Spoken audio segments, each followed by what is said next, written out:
तो अब हम देखेंगे कि हम अपने HTML के अंदर इमेजेस का यूज़ कैसे कर सकते हैं। हमारी जितनी भी वेबसाइट्स होती हैं उनके अंदर इमेज तो एक बहुत ज़्यादा नेसेसरी एलिमेंट है। इमेज तो हर वेबसाइट में ऑलमोस्ट होती ही होती है। तो HTML के अंदर इमेजेस कैसे यूज़ करते हैं इस ट्यूटोरियल में हम ये देखेंगे। तो मैंने ऑलरेडी एक इमेज जो है वो डाउनलोड करके रखी हुई है अपने सेम फोल्डर के अंदर जहाँ पे हम काम कर रहे हैं।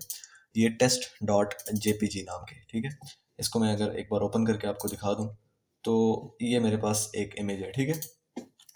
इसकी जो टाइप है वो डॉट जेपीजी है। आपको मैंने बताया था कि टाइप यहाँ पे शो नहीं हो रही तो हम इस पर राइट क्लिक करेंगे और राइट क्लिक करने के बाद यहाँ पे आके इसकी टाइप देख लेंगे। टाइप आपको पता होनी चाहिए उस इमेज की।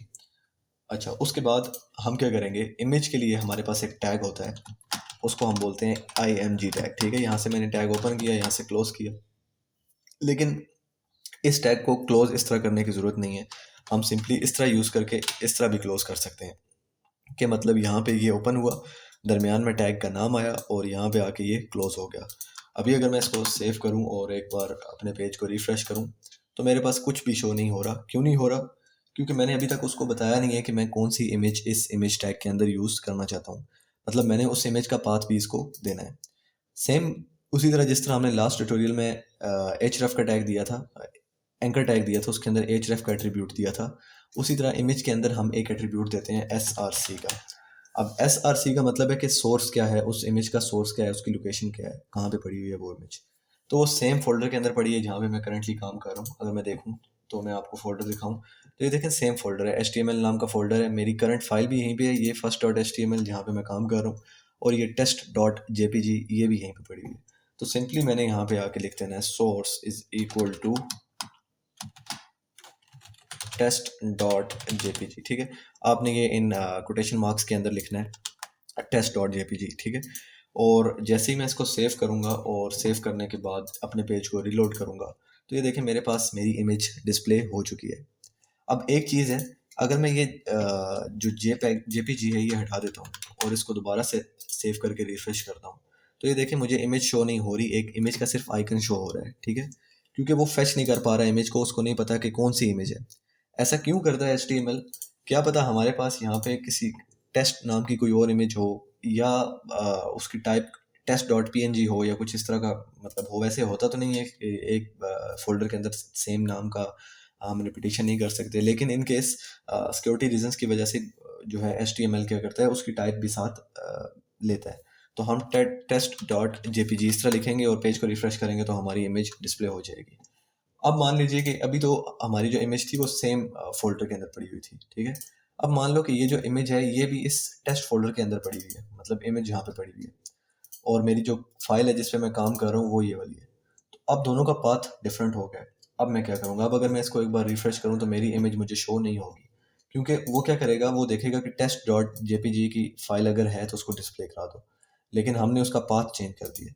तो उसका पाथ हमें देखना पड़ेगा क्या है। उसका पाथ है टेस्ट का फोल्डर है, उसके अंदर वो इमेज पड़ी हुई है।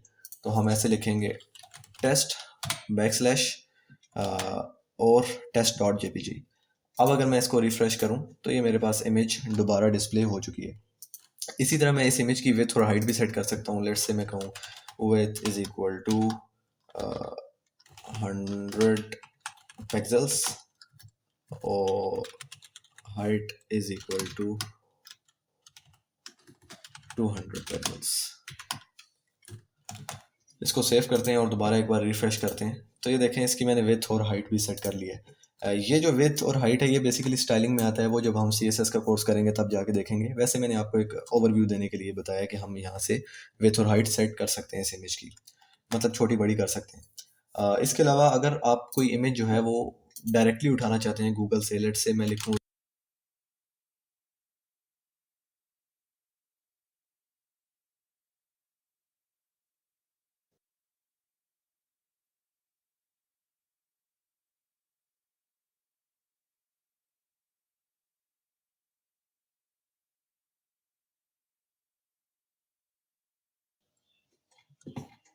अच्छा, मेरे पास इमेज का लिंक ओपन नहीं हो रहा, मैं उसका बेसिकली लिंक ओपन करना चाहता हूँ।